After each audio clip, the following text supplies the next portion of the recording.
Why should an investor seek cash flow instead of a quick buck and a quick fix and flip situation with real estate? Number one, you want to buy for cash flow during undervalued markets.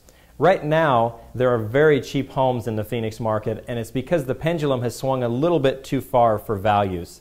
Several years ago, the values were inflated, and now they've come to a point where they're actually deflated a little bit. There are homes in Phoenix that are 3 bedrooms and 2 baths that are selling for $50,000 in neighborhoods where the rents could be as much as $900. If an investor was to purchase that property for a fix and flip, they might make $12,000 or $15,000 or $20,000 one time. However, on a long-term basis, when you consider the tax implications, when you consider the long-term cash flow, when you consider the hedge against inflation that you gain, the long-term investing model is far superior. Also, you want to consider when to sell that investment. The best time to sell would be during a hyperinflated market like we experienced in Phoenix over the past 5 years. This is definitely a time to buy and not a time to sell. Let's talk about a sample property. This is an actual property that is on the market in Phoenix right now. It's a fourplex in a suburb of Phoenix called Mesa, where Beehive Property Management is based. This is a slump block constructed house, which means it'll be a little bit lower maintenance. It'll also be a little bit more efficient. They are all 2-bedroom, 1-bath units. There are 4 of them. They're about 830 square feet each. Now, this property is clean. It's in decent repair for its age. It's located near Main Street in Mesa. It's a block away from Mesa Elementary School. It's also a block away from a junior high, and it's listed at $140,900. Now, the approximate payment on this property, if you were to put 20% down, would be $725 a month.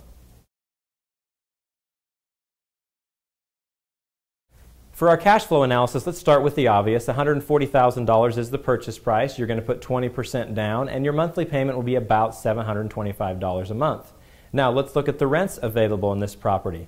Beehive Property Management actually manages some properties in that neighborhood, and we're pretty comfortable that the rent you could get would be about $500 per month per unit, for a total of $2,000 in revenue every month. The gross profit on this property would be $1,275 per month at full occupancy. The $1,275 per month is the cash that's generated each month for this property for capital improvements, any maintenance and repairs that need to be done.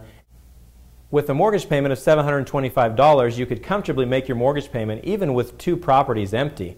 Obviously, at Beehive Property Management, we don't anticipate any properties being empty, although it has to be considered in the cash flow model that there will be some vacancies. Now, how do we get to that target rent? Number one, we try to price them just below the surrounding market to make sure that our property is the most desirable, strictly speaking from a rent amount perspective. You also have to figure that you'll have $2,000 in monthly revenue. Further considerations on this model are as follows. The target rent needs to be set just below competing rents in the area because many renters shop based on price before they'll even come to look at your property.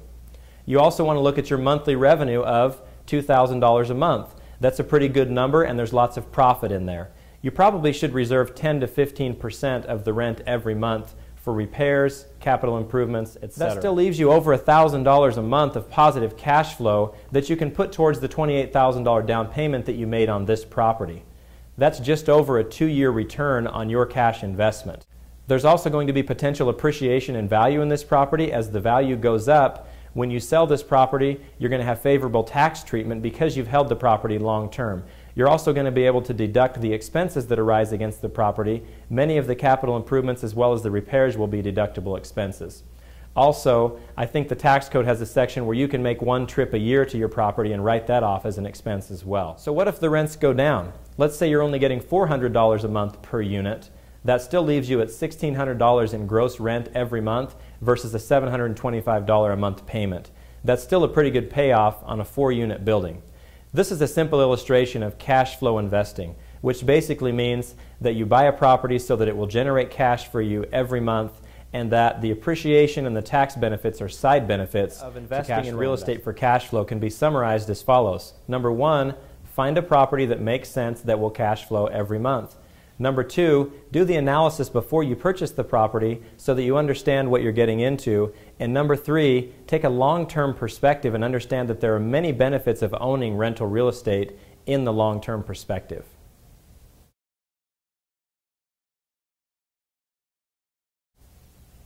In our next seminar, we're going to talk about how to research and choose a home and an area in which to purchase rental real estate. We're also going to talk a little bit about purchasing REOs and foreclosure properties.